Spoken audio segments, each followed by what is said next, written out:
반갑습니다. 김영민입니다. 오늘도 누군가에게 다소 불편한 이야기를 준비했습니다. 불편하지만 누군가는 꼭 해야 되는 이야기가 있어요. 그런 이야기 계속하라고 저 이렇게 도와주시는 거죠. 구독 파운드님, 커뮤니케이션님, 뭉치님, 남서울스쿨 이미숙님, 힐링 맛집, 쇼츠 맛집님, 손병희님, 한결스님, 해피쿠키님, 해남 4번님, 아니카님, 박태희님, 피오나님, 윤긍정님, 주계원님, 미셸케이님, 하늘하늘하늘이님, 9102님, 수호리님, 정호님, 서초할머니님 너무너무 감사드립니다. 여러분 덕분에 하고 싶은 말 하는 게 제 일이 됐습니다.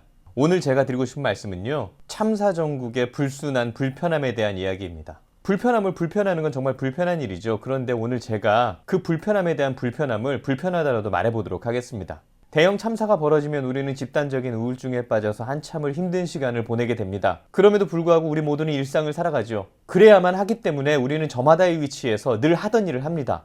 누군가는 회사에서 사무를 보고, 누군가는 공장에서 일하고, 누군가는 요리를 하고, 누군가는 현장에서 노동을 하겠죠. 그럼 평소와 같은 일상을 살아내는 사람들에겐 평소와 같은 것들이 필요합니다. 평소와 같은 교통수단, 평소와 같은 식사, 평소와 같은 문화가 필요하죠. 배고프면 밥을 먹고 싶고요. 스트레스를 받으면 놀고 싶고, 게임을 하기도 하고 드라마를 보기도 합니다. 이 모든 것들이 인간의 삶을 이루는 요소들이기 때문에 인간이 일상으로 돌아가면 이 모든 일들이 자연스럽게 벌어집니다. 그런데 이 나라에는 왠지 모르게 이 엄숙한 참사 전국을 최대한 길게 끌고 가고 싶어하는 사람들이 있습니다.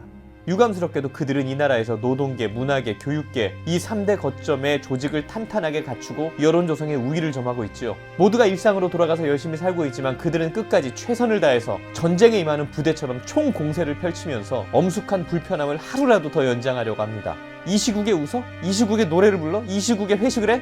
이 참사 전국의 그 프로 불편러들의 완장질이 기승을 부리면 어떤 일이 벌어질까요? 가장 표면적으로 드러나는 변화는 공공행사 전면 취소입니다. 그런데 우리 이것 좀 알고 갑시다.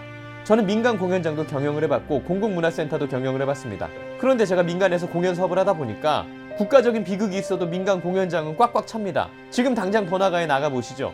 사람들이 노래를 안 부릅니까? 술을 안 마십니까? 밥을 안 먹습니까? 술을 마시고 밥을 먹고 이야기를 나누는 사람들은 개념이 없어서 그렇게 합니까? 아니죠. 모두가 각자의 하루를 살아내고 각자의 방법으로 그 하루를 달래고 있는 겁니다. 민간 엔터 시장과 유흥업종은 멈추지 않죠. 그건 그들이 개념이 없어서가 아니라 그들의 일상이 멈추지 않았기 때문에 그들의 일상의 일부도 멈추지 않는 겁니다. 이해되십니까? 고달픈 출근을 멈추지 않았기 때문에 퇴근길에 힐링도 멈추지 않은 거예요. 체력이 소진되니까 배가 고픈 것처럼 스트레스를 받으니까 문화를 소비하는 거죠. 그런데 한 달, 두 달, 세 달 불편러들이 원하는 대로 축제를 다 취소해버리면 어떤 일이 벌어지겠습니까? 민간에서 문화를 소비하는 사람들은 똑같이 다 소비하고 공공축제를 통해 문화를 소비하는 서민들만 쓸쓸하고 우울하게 보내는 거죠. 공공문화는 함부로 건드는 게 아닙니다. 공공문화는 기본적으로 문화 격차 해소 또는 문화 사각지대 해소를 위해서 기획되지요. 광장이나 공설운동장, 시민공원 등에서 벌어지는 지자체 축제에 오시는 주민 중에 다수는 1년 중에 지자체 주관 행사 외에 어떠한 콘서트장에도 가지 않는 분들이 많습니다. 음악회를 하기로 했는데 모두가 슬프면 위안을 주는 음악회를 할 생각을 해야지. 이 시국 완장질에 쫄아서 대책 없이 다 물러나버리면 서민들의 마음은 누가 챙깁니까?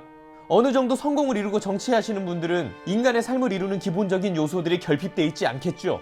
그런데 저는 모 지자체에서 일을 하면서 문화의 사각지대를 많이 봤습니다. 그래서 6년 전부터 지금까지 예산이 배정되지 않는 어딘가에서 매주 공연을 해요. 그때마다 이런 감정을 느낍니다. 이 나라 어딘가에서는 예술가가 그들의 정치인이고, 예술가가 그들의 정신과 주치이고, 예술가가 일주일 중에 단 한 번 만나는 그들의 친구일 때도 있습니다. TV만 틀면 이태원의 슬픔이 전해지는 시절에 어른들이 모여 사는 곳에 마을 축제가 잡혀있으면 더 즐겁게 놀아야죠. 우리 우울해지지 말자고 한 분 한 분 손잡고 응원해야죠. 혼자 사는 어르신들이 그런 뉴스를 하루 종일 보고 있을 때 어떤 감정을 느낄지 걱정 안 되십니까? 문화의 본질을 이해하고 정치를 하십시오. 해야 되는 행사는 누가 욕해도 강행을 하십시오. 그리고 문화를 바라보는 안목을 가지십시오. 준공식, 기공식 등에 생략해도 되는 절차인지, 기쁨을 나누는 축제인지, 문화 격차 해소를 위한 극약 처방인지, 문화 사각지대로 찾아가는 연간 이벤트인지. 저는 정치에 도전했지만 당선되기 전까지는 개그맨이죠. 그래서 오늘도 까불었고요, 내일도 까불 겁니다. 어느 때보다 위로가 필요한 시절이니까. 대책 없이 다 취소하고 2달이면 충분하겠지, 3달이면 충분하겠지, 이 정도면 욕 안 먹겠지, 그런 식으로 정치를 하지 말란 말입니다. 많은 사람들은 이 시국 타령을 하면서 불편함을 조장하겠죠. 그들은 아마도 자신의 하루에서 먹을 것 다 먹고, 웃을 것 다 웃고, 쉴 것 다 쉬고, 누군가에게 애도를 강요하고 불편함을 강요하겠죠. 그런데 저는 요즘 매일 뉴스를 보고 울다가 밖에 나가서 노래를 부르고 개다리 춤을 춥니다. 그 모든 순간이 있는 그대로의 내 마음이고 진심입니다. 어떤 게 인간다운 삶일까요? 노래 부르는 사람의 슬픔을 잊는 게 아니죠. 슬픔과 위로는 일상을 살아가는 사람들로 인해서 지워지는 게 아니라 그 슬픔을 분노로 만들어서 정치 세력화하려는 사람들에 의해서 지워지는 겁니다. 누군가의 미소를 단죄할 게 아니라, 축제를 없앨 게 아니라 이 슬픔으로 정치질을 하려는 인간들을 없애야죠. 주민들을 위한 마을 축제를 모두 정상 진행할 것을 촉구합니다.